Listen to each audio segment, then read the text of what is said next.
ನಾನು ಇವತ್ತು ಹೇಳ್ತಾ ಇದ್ದೀನಿ, ಫ್ಲಡ್ ಆದಂತ ಸಂದರ್ಭದಲ್ಲಿ ಜನ ಸಂಕಷ್ಟದಲ್ಲಿರ್ತಾರೆ. ಮನೆಗೆ ನೀರು ನುಗ್ಗಿರುತ್ತೆ, ಮನೆಯಲ್ಲಿರೋ ಆಹಾರ ಪದಾರ್ಥ ಎಲ್ಲ ಹಾಳಾಗಿರುತ್ತೆ, ಮಲಗಕ್ಕೂ ಅವ್ರಿಗೆ ಜಾಗ ಇರಲ್ಲ. ನಾವೇನೋ ಗಂಜಿ ಕೇಂದ್ರ ಅಂತ ಓಪನ್ ಮಾಡ್ತೀರಿ, ಅಲ್ಲಿ ಯಾರ ಕೈಲಿ ಇರಕ್ಕಾಗುತ್ತೆ? ನಾವೇ ಹೋಟ್ಲಿಗೆ ಹೋದ್ರೆ 3 ದಿನ ಇರಕ್ಕಾಗ. ಆ ಗಂಜಿ ಕೇಂದ್ರದಲ್ಲಿ ಹೆಂಗಿರ್ತದೆ? ಮಕ್ಕಳು ಮರಿ ಎಲ್ಲ ಹಾಕೊಂಡು ಒಟ್ಟೊಟ್ಟಿಗೆ ನಾನು ಹೋಗಿದ್ದೀನಿ. ಆಗ ನಾನು ರೆವಿನ್ಯೂ ಮಿನಿಸ್ಟರ್ ಆಯ್ದಾಗ ಒಟ್ಟೊಟ್ಟಿಗೆ 100 ಜನ 200 ಜನ ಸಾಧ್ಯನ ಅಧ್ಯಕ್ಷರು? ಇರಕ್ಕಾಗಲ್ಲ. ಅಂತ ಸಂದರ್ಭದಲ್ಲಿ ಸರ್ಕಾರ ಇಮಿಡಿಯೇಟ್ ಆಗಿ ಅವರಿಗೆ ಪರಿಹಾರ ಕೊಡ್ಬೇಕು. ನೀವು ಕೊಟ್ಟಿಲ್ಲ ಅಂತ ನಾನು ಹೇಳ್ತಾ ಇದ್ದೀನಿ. ಘೋಷಣೆ ಮಾಡೋದೇ ಲೇಟ್ ಮಾಡ್ತೀರಾ. ಪರಿಹಾರ ಕೊಡೋದಂತೂ 6 ತಿಂಗಳು 8 ತಿಂಗಳು 10 ತಿಂಗಳು ಮಾಡಿದ್ದೀರಿ. 2013ರಿಂದನೂ ಸಿದ್ದರಾಮಯ್ಯನವರ ಸರ್ಕಾರ ಇದೆ, ಈಗ ಸಿದ್ದರಾಮಯ್ಯನವರ ಸರ್ಕಾರ ಇದೆ. ನಾನು ಪರಿಹಾರ ಕೊಟ್ಟಿರುವಂತದ್ದು 2013-14ರಲ್ಲಿ ಜುಲೈ ಆಗಸ್ಟ್ ಅಲ್ಲಿ ವಿಪತ್ತು ಉಂಟಾಯ್ತು.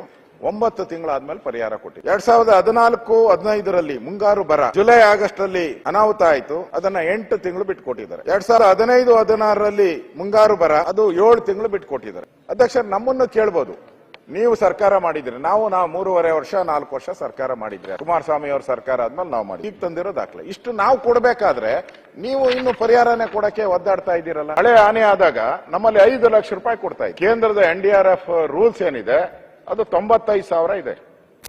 ಕೇಂದ್ರದ NDRF ರೂಲ್ಸ್ 95,000 ರೂಪಾಯಿ ಒಂದ್ ಮನೆ ಬಿದ್ರೆ ಅಂತ ಇಡೀ ದೇಶದಲ್ಲಿ ಇರತಕ್ಕಂತ ಎಲ್ಲಾ ರಾಜ್ಯಕ್ಕೂ ಸಂಬಂಧಪಟ್ಟಿದ್ದು ಕೇಂದ್ರದದು. ನಾವು ಅದಕ್ಕೇನ್ ಮಾಡಿದ್ರಿ, 4,05,000 ಸೇರಿಸಿ 5 ಲಕ್ಷ ರೂಪಾಯಿ ಪರಿಹಾರ ಕೊಟ್ರಿ.